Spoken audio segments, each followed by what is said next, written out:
Hello and welcome to episode 6 of the Ultra Posty Thoughts in My Head podcast. I am your host, Adam Lee. Thank you so much for being here. I can't wait to share this week's conversation. The guest lined up is Carl Professor Stanfield, and Carl is on a quest this year, my friends. A quest to hike 11,000 miles. That's 1.26 miles an hour or 2 kilometers an hour for the entire calendar year. So looking forward to sharing that conversation in just a few minutes. I have to thank his cousin Nathan Franklin for giving me the tip. I was chatting with Nathan on Reddit, of all places, about something entirely different, and he told me about what his cousin was up to, and it was immediately clear that I needed to reach out and share the conversation on here, because what a cool quest he is on. Before we get to that, just a little bit of housekeeping here for the newsletter.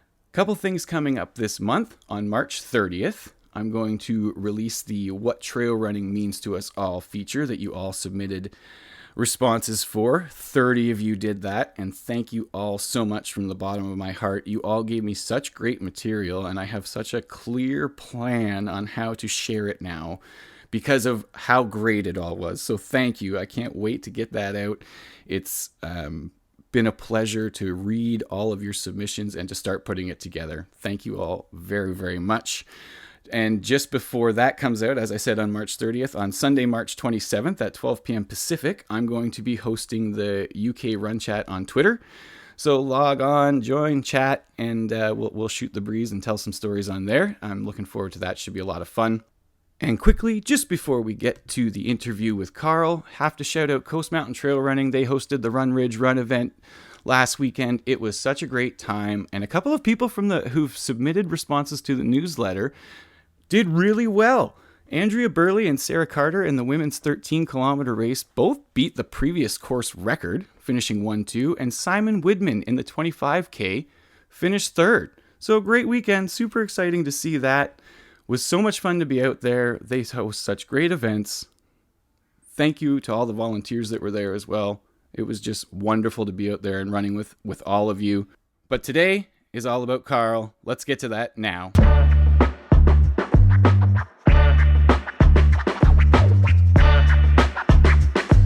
Today's guest is Carl Professor Stanfield. Carl calls Birmingham, Alabama home and is an author at Trek.co.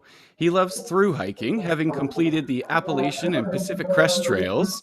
And here in 2022, he's attempting to hike 11,000 miles and finish in time for his 30th birthday at the end of December. 11,000 miles. That's 17,703 kilometers for reference. Carl, thanks for taking the time today. Yeah, my pleasure. Happy to be here. I really appreciate it. I've got a couple little distance comparisons I'm going to drop in with the questions here just because I got a real kick out of it. So you're going the equivalent of New York to LA 3.94 times. Naturally, you're hiking right now because that's what happens when you have to cover 30 miles a day. How's it going out there? Give us an update. Yeah, sure. So things have been awesome so far. I am a little bit behind on miles, but a little bit ahead of where I want to be physically. So I've got some miles to make up later in the year, but I'm okay with that. So the route so far kind of winds a lot coming up from Florida and even here in Alabama and Georgia. So there's been a few times where I've taken a road walk to cut off a few miles. So I'm on pace to actually get finally to the Appalachian Trail tomorrow. So I'm really excited to get to that and to get on like my favorite trail, the one that kind of started everything off for me, the one that's kind of near where I grew up. So things are great. Spirits are definitely pretty high right now. That's awesome. It sounds like you're feeling physically really good. And I imagine on a trek this long, that's probably one of the most important things. Yeah, definitely. 2 months in, still doing okay. I'll take it. That's fantastic. Okay, my next equivalency thing here is you're going the equivalent of London, England to Athens, Greece 5.56 times. I get a real kick out of that. I read that you're doing a calendar year triple crown that makes up sort of the 11,000 miles and then some. Can you just tell us what that means?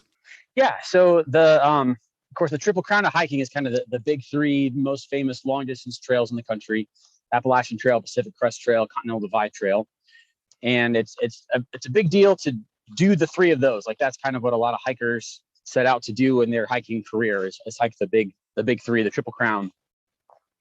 I think there have been 13 people now, somewhere around there, that have done all three of those within a calendar year. Okay. And so that's the calendar year Triple Crown. And so I am attempting to do that. And most people do that. It doesn't take the whole year to do it. There's just only so many months that you can hike those trails where the weather's okay.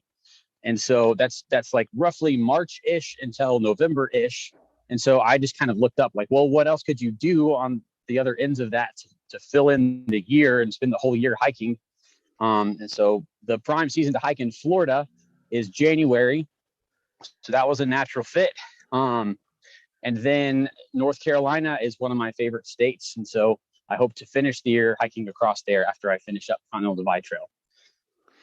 So I guess the challenge then in getting the 11,000 and the calendar year Triple Crown was actually finding enough to get you up to 11,000 and finding a climate that'll actually allow you to get those miles in. Yeah, right. So the calendar Triple Crown kind of has its own tight weather window that you can't do too much with without hopping around, which I may end up having to do. I'm hoping to go all straight through on all the trails.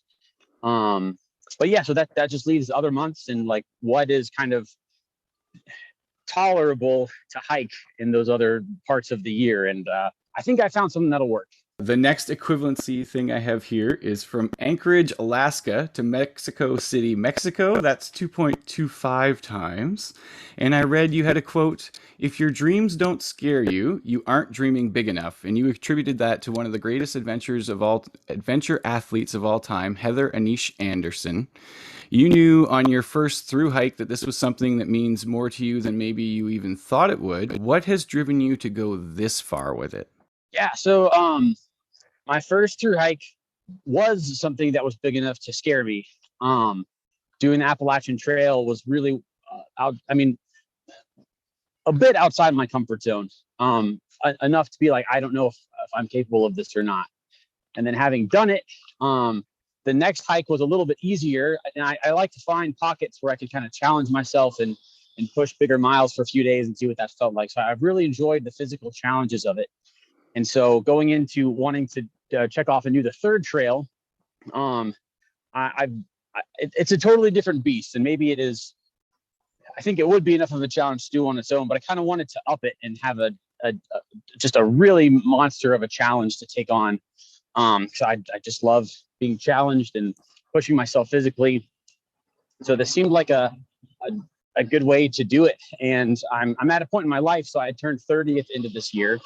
And so I feel like I'm kind of running low on my peak years of being able to rely on youth for some of this stuff. And so it just kind of made it feel like, well, now seems like as good a time as ever. If not now, then when, right? Exactly. Especially after the couple COVID years of getting kind of cooped up a little bit. Like, let's get out there and let's go. Yeah, absolutely. You only get one kick at the can, so to speak, so you might as well go. I have to ask, have you felt like you've been anywhere near that limit at all? So far, the first few days were very tough. So each of the first 4 days, I went to bed not knowing if I'd be able to stand up the next morning. Oh boy. Just jumping right down into the keys. I didn't start in as good a shape as I would have liked to either. And the road walk was just brutal. And the sun, the first few days, I was drinking 10 and 11 liters of water a day. Oh, wow. Which is like 22 pounds of water. Just stopping in gas stations and filling up and drinking. I just wasn't used to it. It was really humid down there. I was getting cooked from the pavement. It was hard. And each day I felt like I could keep going. And so I did. And then my body kind of adjusted to that. My body still needs to adjust to mountains. So that's coming up. But fortunately with doing something this big and having the scale of an entire year to do it, there's enough room for a little bit of ebb and flow with time. So it doesn't have to be 30 miles every day. I can take like a 20-mile day or even a 15-mile day and then sprinkle those miles onto the next few days or make those up here and there. And so there's enough room to rest when I need to, in little pieces. And so it's been kind of fun playing around with that to figure out how to recover and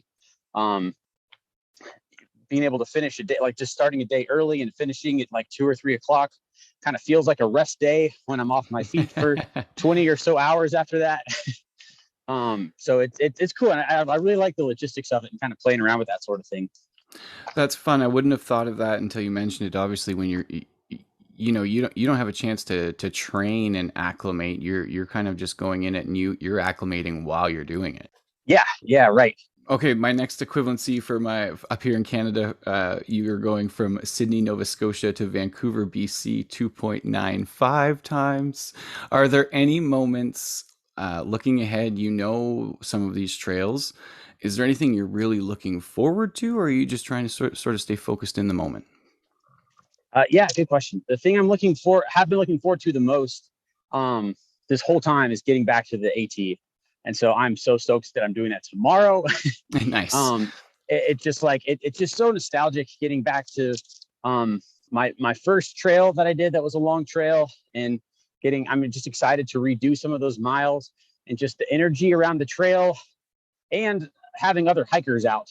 I saw a few people hiking in Florida.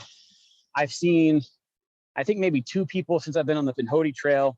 So during the day, I haven't seen many people. I've met up with a lot of people in the evenings, which has been great, but there just hasn't been much hiker culture on the trail so far. So I'm really looking forward to getting to a place where there's going to be hikers everywhere, and people to talk to while I'm walking, and just energy, excitement of people out there on the trail for their first time or their 5th time. But just really getting into trail culture. I'm so excited to get back to it. I can appreciate that completely. Some socialness while you're out there. The Appalachian Trail, then, is that where you're expecting that to pick up quite a bit?